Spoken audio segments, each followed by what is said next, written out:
कितनी बार महंगाई बढ़ी है 9 वर्षों में इस कांग्रेस की हुकूमत में? 29 बार। 120% पेट्रोल की कीमत बढ़ गई है।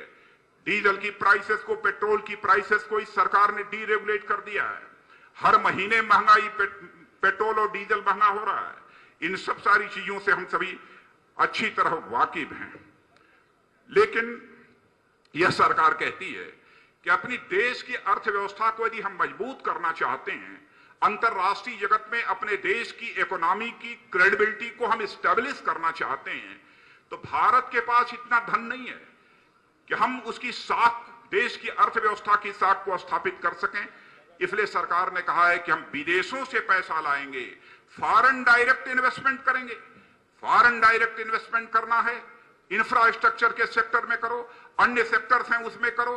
भारतीय जनता पार्टी को कोई बहुत आपत्ति नहीं होगी, लेकिन रिटेल ट्रेड में किसी भी सूरत में विदेशी पूंजी निवेश की हम इजाजत नहीं देंगे।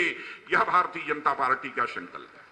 बहनों भाइयों, हम करोड़ों करोड़ों की संख्या में व्यापारियों को बेरोजगार नहीं होने देंगे। एफडीआई रिटेल ट्रेड के कारण हम अपने हिंदुस्तान के करोड़ों की संख्या में किसानों को लूटने नहीं देंगे, बर्बाद नहीं होने देंगे।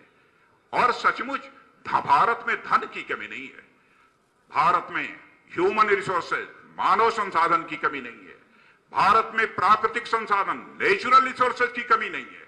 लेकिन जिस तरीके से इसे एक्सप्लॉइट किया जाना चाहिए, इसका दोहन होना चाहिए देश की अर्थव्यवस्था को सुधारने के लिए, वो इस सरकार के द्वारा नहीं किया जा रहा है। याद दिलाना चाहता हूं आपको, एनडीए की सरकार थी, यही हमारा भारत अंतरराष्ट्रीय जगत में आईटी हब के रूप में जाना जाता था। और इतना ही नहीं, नॉलेज बेस्ड इकोनॉमी के लिए भी हमारा यह हिंदुस्तान सारे विश्व में जाना जाने लगा था। लेकिन आज यदि हमारा देश सारे विश्व में जाना जाता है तो केवल इस सरकार के भ्रष्टाचार के कारण जाना जाता है। इतना बड़ा अंतर हमें देखने को मिलता है।